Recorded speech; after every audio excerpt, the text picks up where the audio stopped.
अस्सलाम वालेकुम। हम लोगों ने बायो का चैप्टर 5 स्टार्ट किया हुआ है, टिश्यू ऑर्गन सिस्टम। हमारा आज स्टार्टिंग ही, आज हम सिर्फ कंसेप्ट और इंट्रोडक्शन देखेंगे कि इस चैप्टर में है क्या और क्या नहीं। अब टिश्यू, सबसे पहले हमारा चैप्टर का नाम है टिश्यू।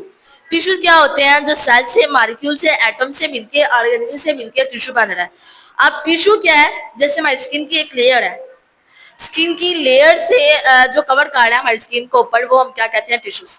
अब टिश्यूज मैंने आपको बताया किस किस से बन रहा है। एटम पहले स्टार्ट हो रहा है, फिर मॉलिक्यूल से, मॉलिक्यूल के बाद ऑर्गेनील है, ऑर्गेनील के बाद क्या बन रहा है? सेल, सेल के बाद टिश्यू बन रहा है। अब ये हो गया टिश्यू। अब आ गया ऑर्गन। ऑर्गन कोई भी हो सकता है हमारे पार्ट ऑफ बॉडी के अंदर, जैसे है किडनी है, हार्ट है, लीवर है, ये हमारे क्या है? ऑर्गन। अब ऑर्गन सिस्टम क्या है? ऑर्गन सिस्टम ये है कि ऑर्गन्स के ऊपर कौन सा सिस्टम चल रहा है। मीन्स किडनी क्या काम कर रही है, हार्ट क्या काम कर रहा है, और साथ ही सारा सिस्टम ये क्या कर रहा है? ऑर्गन सिस्टम के ऊपर काम कर रहा है। ये था हमारा इंट्रोडक्शन चैप्टर के उसके नेम के ऊपर कि क्या था। अब स्टार्ट करते हैं टिश्यू के ऊपर ही कि टिश्यू क्या है। तो सबसे पहले मैं ये बताया मैंने जैसे आपको कि टिश्यू कैसे बना है, तो जाहिर है पीछे हम लोग इसकी हिस्ट्री जानेंगे तो पता चलेगा। जैसे मैंने आपको बताया अभी कि एटम है, एटम से क्या बना है? मॉलिक्यूल, मॉलिक्यूल से क्या बना है? ऑर्गेनील, ऑर्गेनील से क्या बना है? सेल्स, सेल से क्या बना है? टिश्यू। टिश्यू किस किस से बना है? पहले एटम हुआ, एटम से बाद मॉलिक्यूल, मॉलिक्यूल के बाद ऑर्गेनील, ऑर्गेनील के बाद सेल, फिर कहीं जाके टिश्यू हमारा बना। अब एटम क्या है हमारे पास? स्मॉलेस्ट यूनिट है,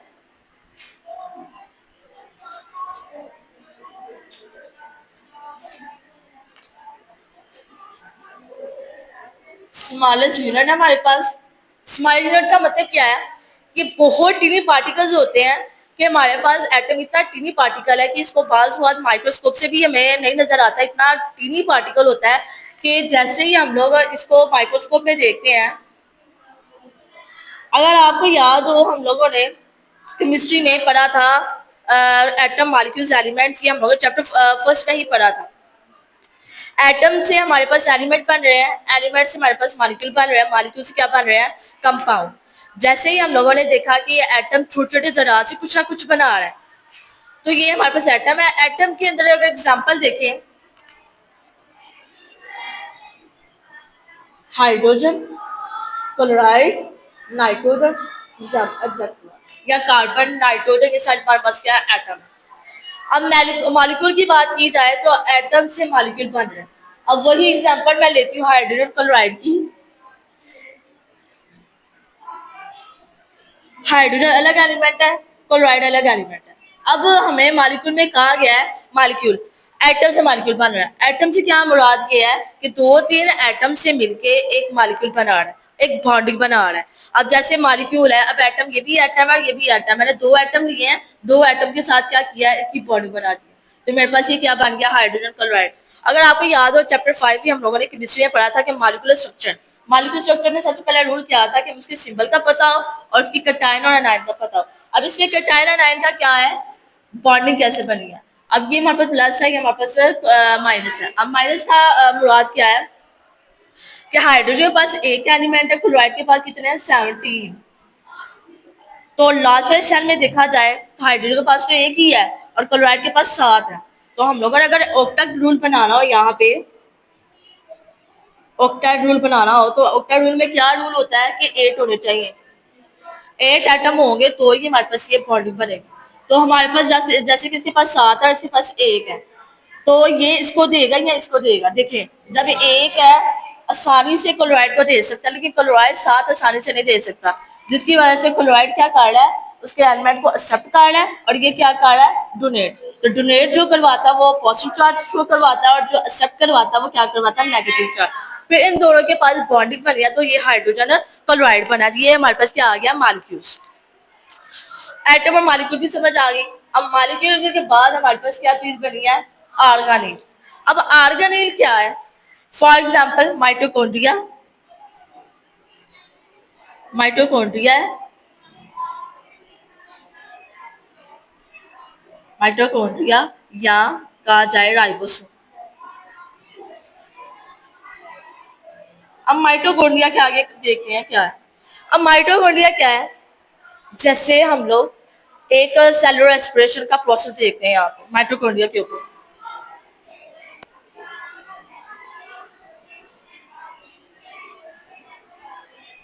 अब सेलुलर रेस्पिरेशन क्या होता है, जैसे पौधों और इंसान के दरमियान में जो रेस्पिरेशन स्टार्ट हुआ हुआ है, जैसे पौधे हमें क्या दे रहे हैं, ऑक्सीजन, और हम उन्हें क्या दे रहे हैं, तो इस पूरे प्रोसेस को क्या कहते हैं, तो रेस्पिरेशन के ऊपर जो सेलुलर काम कर रहा है, जैसे माइटोकॉन्ड्रिया, आपने एक माइटोकॉन्ड्रिया का दूसरा नाम होता है कि होम, हाउस, हाउस होता है इसका नाम। ये क्या कहा जाता है कि अपनी पूरी बिल्डिंग को बनाता है और अपनी बिल्डिंग को स्टेबल करवाता है। अब जैसे हमारा काम हो रहा है, अब ये क्या ऑक्सीजन क्या कर रही है, हमें लाइफ दे रही है, हमें सांस लेने में मदद कर रही है।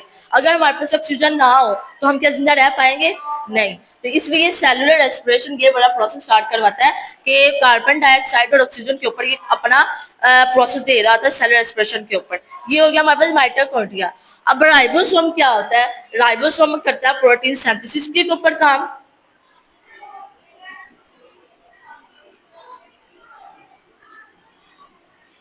प्रोटीन सिंथेसिस के काम, जैसे मैंने एक नवाला लिया किसी चीज का भी, मैंने जैसे खाया, वो नवाला क्या किया, उसने पूरे सेल्स के ऊपर काम किया। ट्रिलियन सेल है, उसे पूरे सेल्स के ऊपर डिवाइड करवाया। उसे ये नहीं कहा एक नवाला टांग पे चला जाए, उसकी उसकी प्रोटीन एक लेग पे चला जाए, कुछ भी। लेकिन राइबोसोम क्या करता है, इक्वली काम करता है, इक्वली सबको काम देता है। तो ये सिंथेसिस करवा रहा होता है जितना भी हमारा खाना होता है, क्या होता है कि कैसे उसको हजम करना है या कैसे उसने सेल्स के ऊपर काम करवाना। तो ये राइबोसोम का काम होता है। राइबोसोम की अगर आगे देखी जाए तो दो टाइप्स होती हैं, रफ एंडोप्लाज्मिक रेटिकुलम होता है और स्मूथ एंडोप्लाज्मिक रेटिकुलम होती है। तो इसकी क्या होती है, आगे टाइप्स होती हैं। अब ये हो गया हमारे पास ऑर्गेनेल। ऑर्गेनेल की भी समझ में आ गई, मैंने आपको यहाँ पे दो एग्जाम्पल दिया कि ऑर्गेनेल क्या होता है। आगे सेल्स है, सेल जो कि आपने पिछले प्रीवियस चैप्टर में भी पढ़ा है, सेल साइकिल चैप्टर 3 में भी वो टॉपिक ही मास सेल था जो हम लोगों ने डिटेल से पढ़ा है।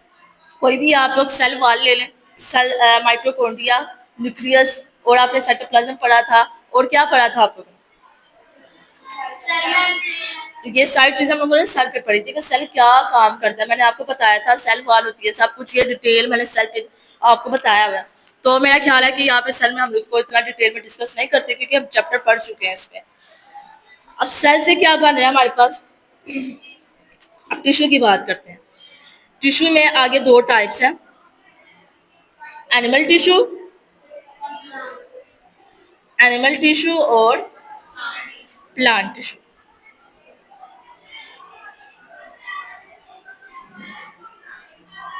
अब एनिमल टिश्यू की भी आगे दो टाइप्स हैं, कौन कौन सी हैं, एपिथेलियल और मस्कुलर टिश्यू।